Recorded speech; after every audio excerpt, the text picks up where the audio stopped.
ನಾನು ಏನಕ್ಕೆ ಹುಟ್ಟಿದೆ ಅಂತ ಅನ್ನೋದಕ್ಕೆ ಉತ್ತರ ಗೊತ್ತಿಲ್ಲ ಅಲ್ಲ. ಬೆಳಗ್ಗೆ ಎದ್ದ ತಕ್ಷಣ ನೀವೇನು ಮಾಡ್ತೀರಿ? ಹಲ್ಲು ಉಜ್ಜಿತೀರಿ, ಟಾಯ್ಲೆಟ್ಗೆ ಹೋಗ್ತೀರಿ, ಕಾಫಿ ಕುಡಿತೀರಿ, ತಿಂಡಿ ತಿಂತೀರಿ. ಪ್ರತಿಯೊಂದು ಗಂಡು ಹೆಣ್ಣು ಅಂತಂದರೆ ಒಂದು ಉದ್ದಿಮೆ, ಹೊರಗಡೆ ಹೋಗಿ ಕೆಲಸ ಮಾಡ್ತಾರೆ. ಈಗೆಲ್ಲ ಕೆಲಸ ಮಾಡ್ತಾರೆ.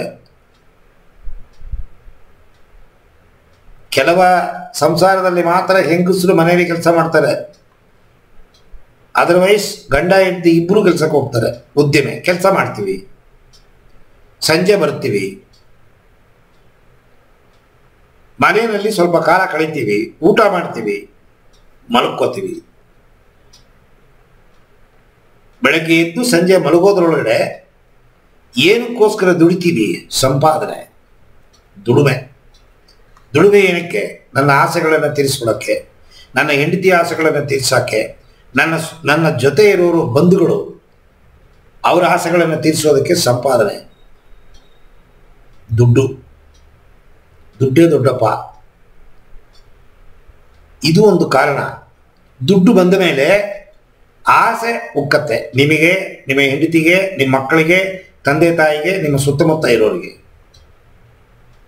ಅವರ ಆಸೆಯನ್ನು ನೆರವೇರಿಸ್ಬೇಕು. ನೀವು ಕಾರ್ ಬೇಕು, ಕಾರ್ ತಗೋತೀರಾ. ಮನೆ ಕಟ್ಟಬೇಕು, ಮನೆ ಕಟ್ತೀರಾ. ಏನೇನೋ ಬೇಕು, ಎಲ್ಲ ಸಂಗ್ರಹ ಮಾಡ್ತೀವಿ. ಈ ಥರ ಒಂದು ಸಣ್ಣ ಗುರಿ ನಮ್ಮಲ್ಲಿರೋದಕ್ಕೆ ನಾವು ಬದುಕಿದ್ದೀವಿ.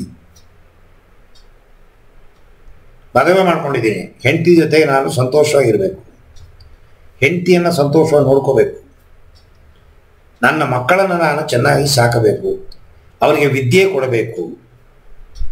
ನೋಡಿ, ಎಷ್ಟು ಪ್ರಶ್ನೆ ನೀವು ಏನೂ ಇಲ್ಲ ಅಂದ್ಬಿಟ್ರಿ, ಗೊತ್ತಿಲ್ಲ ಅಂದ್ಬಿಟ್ರಿ. ಇದು ಎಲ್ಲರಿಗೂ ಗೊತ್ತಿರೋ ಉತ್ತರ. ಇದು ನಾವು ಹುಟ್ಟಿರೋದೇ ಈ ಥರ ವಿಚಾರಗಳನ್ನು ಮಾಡೋದಕ್ಕೆ ಹುಟ್ಟಿದ್ದೀವಿ. ನಮ್ಮ ಮುತ್ತಾತ ಏನು ಮಾಡ್ದ ಅದನ್ನು ನಮ್ಮ ತಾತ ಮಾಡ್ದ, ತಾತ ಮಾಡಿದ್ದನ್ನು ಅಪ್ಪ ಮಾಡ್ದ, ಅಪ್ಪ ಮಾಡಿದ್ದನ್ನು ನಾನು ಮಾಡ್ತೀವಿ. ಇದೆಲ್ಲ ಮಾಡಕ್ ಇಷ್ಟ ಇಲ್ಲ, ನಾನು ಇದಕ್ಕೂ ಮೀರಿ ಏನಾದ್ರು ಬೇರೆ ಮಾಡ್ಬೇಕು.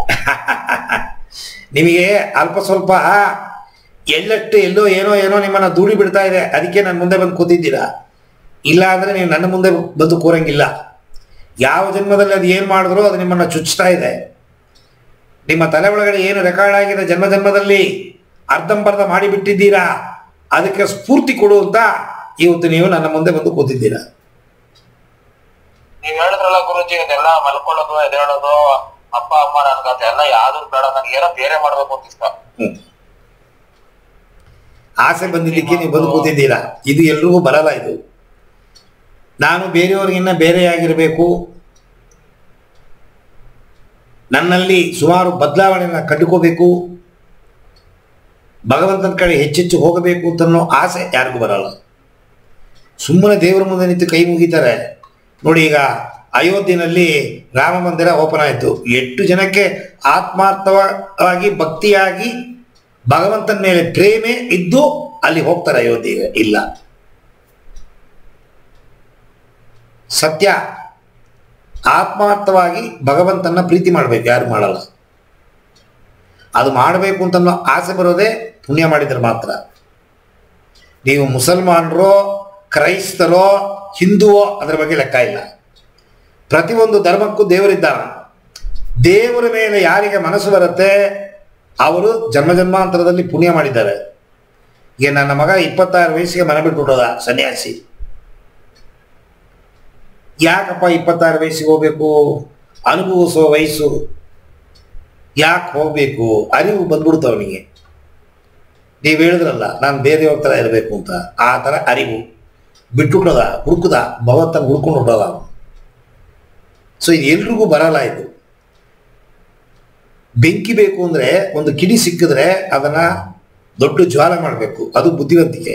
ನಿಮ್ಮ ಮನಸ್ಸಲ್ಲಿ ಒಂದು ಸಣ್ಣ ಆಸೆ ಬಂದಿದೆ, ಅದಕ್ಕೆ ನೀರು ಹಾಕಿ ಗಿಡ ಮಾಡಿ ಮರ ಮಾಡಿ ಫಲ ಕೊಡಂಗೆ ಮಾಡಬೇಕು, ಅದು ಬುದ್ಧಿವಂತಿಕೆ. ಸರಿಯಾದ ದಾರಿಯನ್ನು ಹುಡುಕಿದ್ದೀರಾ. ಅದಕ್ಕೆ ಅಂತ ಹೆಂಡತಿನ ಬಿಟ್ಟುಬಿಡುವಂತಿಲ್ಲ, ಅಮ್ಮ ಅಪ್ಪನ ಬಿಟ್ಟುಬಿಡುವಂತಿಲ್ಲ.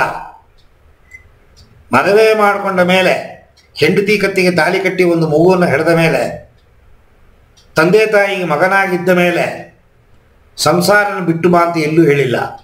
ಯಾವ ಭಗವದ್ಗೀತೆಯೋ, ಯಾವ ವೇದವೋ, ಯಾವ ಉಪನಿಷತ್ತುಗಳೋ ಎಲ್ಲೂ ಹೇಳಲಿಲ್ಲ. ಸನ್ಯಾಸಿ ಆದ್ರೆ ಮಾತ್ರ ಭಗವಂತ ಇಲ್ಲ. ಸಂಸಾರದಲ್ಲಿದ್ದವರಿಗೆ ಎಷ್ಟೋ ಜನಕ್ಕೆ ಭಗವಂತ ಸಿಕ್ಕಿದ್ದಾನೆ. ಪುರಂದರದಾಸರು, ರಾಘವೇಂದ್ರ ಸ್ವಾಮಿಗಳು, ಹೆಂಡತಿ ಮಕ್ಕಳು ಎಲ್ಲ ಸಂಸಾರ ಜೊತೆಗಿದ್ದವರು ಬೇಕಾಟ ಜನಗಳು.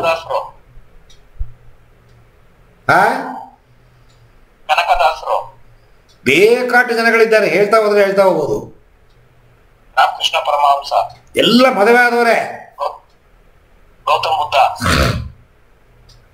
ನೋಡಿ, ನಿಂಬಾಯಿಲೆ ಎಷ್ಟೊಂದು ಹೆಸರು ಬರ್ತಾ ಇದೆ. ನೀವು ನಂಬರ್ ಹಾಕಿ ಬರೆಯಕ್ಕೆ ಹೋದ್ರಿ ಅಂದ್ರೆ ಲೆಕ್ಕ ಹಾಕಕ್ಕಾಗಲ್ಲ, ಅಷ್ಟು ಜನ ಇದ್ದಾರೆ ಸಂಸಾರ. ಆದರೆ ಒಂದು ಟೈಮ್ ಬಂದಾಗ ಬಿಡುಗಡೆ ಆಗಬೇಕು, ಆಗೋಗುತ್ತೆ. ಆದರೆ ಮದುವೆ ಮಾಡ್ಕೊಂಡು ಹೆಂಡತಿ ಮಕ್ಕಳನ್ನ ಬಿಡುವಂತ ಎಲ್ಲೂ ಹೇಳಲಿಲ್ಲ. ನೀವು ಒಳ್ಳೆ ಜೀವನ ಆಗಬೇಕು, ನಿಮ್ಮಲ್ಲಿ ಒಳ್ಳೆತನ ಬರಬೇಕು. ಆಧ್ಯಾತ್ಮದ ಅಭ್ಯಾಸದಿಂದ ಮಾತ್ರ ನಮ್ಮನ್ನು ನಾವು ಬದಲಾಯಿಸ್ಕೊಳ್ಳೋಕೆ ಸಾಧ್ಯ.